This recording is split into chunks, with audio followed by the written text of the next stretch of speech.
ಆಚಿ ಮಸಾಲ. ಎಂತ ಅಡಿಗೆಯ ರುಚಿಯಾಗೋ ರಹಸ್ಯವು 20 ರೂಪಾಯಿ. DK CM ಆದ್ಮೇಲೆ ಹಗಲು ಕನಸು ಕಾಣ್ತಿದ್ದವರು ಕನಸು ಕಾಣುವುದನ್ನೇ ಬಿಟ್ಟಿದ್ದಾರೆ. 100ಕ್ಕೆ 100ರಷ್ಟು 2028ಕ್ಕೆ ಕಾಂಗ್ರೆಸ್ ಅಧಿಕಾರಕ್ಕೆ ಬರತ್ತೆ ಅಂತ ಹೇಳಿ ಕಾರ್ಯಕ್ರಮದಲ್ಲಿ ಶಾಸಕ ಕದಲೂರು ಉದಯ್ ಹೇಳಿಕೆಯನ್ನ ನೀಡಿದ್ದಾರೆ. ಇಬ್ಬರು ಸಚಿವರಿಂದ ಇನ್ಮುಂದೆ ಮತ್ತಷ್ಟು ಅಭಿವೃದ್ಧಿ ಕಾರ್ಯಗಳು ನಡೆಯುತ್ತಿವೆ. ಆದರೆ ಮುಂದಿನ ಚುನಾವಣೆಯಲ್ಲಿ ಗೆಲ್ಲುವ ಚುನಾವಣೆಗೆ ಕಾರ್ಯಕರ್ತರು ಒಗ್ಗಟ್ಟನ್ನ ಪ್ರದರ್ಶಿಸಿ ಅಂತ ಹೇಳಿ ಇನ್ನು ಕಾರ್ಯಕರ್ತರಿಗೆ ಮನವಿ ಮಾಡಿದ್ದಾರೆ.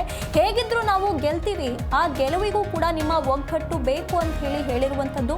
ಇಷ್ಟು ದಿನಗಳವರೆಗೆ ಎಲ್ಲರೂ ಕೂಡ ಹಗಲು ಕನಸನ್ನ ಕಾಣ್ತಾ ಇದ್ರು. ಈಗ ಕನಸು ಕಾಣೋದನ್ನು ಕೂಡ ಬಿಟ್ಟಿದ್ದಾರೆ. ಅಷ್ಟು ಕನ್ಫರ್ಮ್ ನಮಗೆ 100ಕ್ಕೆ 100ರಷ್ಟು 2028ಕ್ಕೆ ಕಾಂಗ್ರೆಸ್ಸೇ ಅಧಿಕಾರಕ್ಕೆ ಬರುವಂತೆ ಅನ್ನುವಂತ ಭರವಸೆಯನ್ನ ವ್ಯಕ್ತಪಡಿಸಿದ್ದಾರೆ. ಈ ಕಾರ್ಯಕ್ರಮದಲ್ಲಿ ಅಂತಂದ್ರೆ ಮಂಡ್ಯದಲ್ಲಿ ನಡೆದಿರುವಂತಹ ಅಭಿನಂದನಾ ಕಾರ್ಯಕ್ರಮದಲ್ಲಿ ಕದಲೂರು ಉದಯ್ ಅವರು ಮಾತನಾಡಿದ್ದಾರೆ. ಇತ್ತೀಚಿನ ದಿನಗಳಲ್ಲಿ ನೀವೆಲ್ಲ ಗಮನಿಸಿದ್ರಿ, ಬಹಳಷ್ಟು ಜನ ಹಗಲುಗನಸು ಕಾಣಕ್ಕೆ ಶುರು ಮಾಡಿಬಿಟ್ಟಿದ್ರು.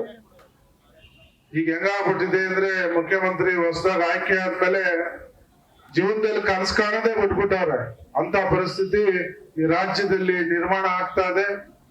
ಅದ್ರ ಜೊತೆಗೆ ವಿಶೇಷವಾಗಿ ನಮ್ಮ ಮಂಡ್ಯ ಜಿಲ್ಲೆಗೆ ಇವತ್ತು 2 ಸಚಿವರನ್ನ ಕೊಟ್ಟಿದ್ದಾರೆ. ಬಹಳಷ್ಟು ವರ್ಷಗಳ ನಂತರ ನಮ್ಮ ಜಿಲ್ಲೆಗೆ ಇದೊಂದು ಸುವರ್ಣಾವಕಾಶ ಲಭಿಸಿದೆ. ಇವತ್ತು ಬಹಳಷ್ಟು ಅಭಿವೃದ್ಧಿ ಈಗಾಗಲೇ 3 ವರ್ಷದಲ್ಲಿ ಹಿಂದೆಂದು ಕಂಡು ಕೇಳಿರೋದು ಅಭಿವೃದ್ಧಿ ಇಡೀ ಮಂಡ್ಯ ಜಿಲ್ಲೆಯಾದ್ಯಂತ ನಡೆದಿದೆ. ಇವತ್ತು 2 ಸಚಿವರನ್ನ ಕೊಟ್ಟಿರೋದ್ರಿಂದ ನಮ್ಗೆ ಇನ್ನೂ ಹೆಚ್ಚು ಅಭಿವೃದ್ಧಿ ಮಾಡ್ಲಿಕ್ಕೆ ಮತ್ತು ನಮ್ಮ ಕಾರ್ಯಕರ್ತರಿಗೆ ಶಕ್ತಿಯನ್ನ ಕೊಡ್ಲಿಕ್ಕೆ ಒಂದು ದೊಡ್ಡ ಶಕ್ತಿ ನಮ್ಗೆ ಸಿಕ್ಕಿದೆ. ಮುಂದಿನ ದಿನಗಳಲ್ಲಿ ಇನ್ನೇನು ಎಲ್ಲ ಚುನಾವಣೆಗಳು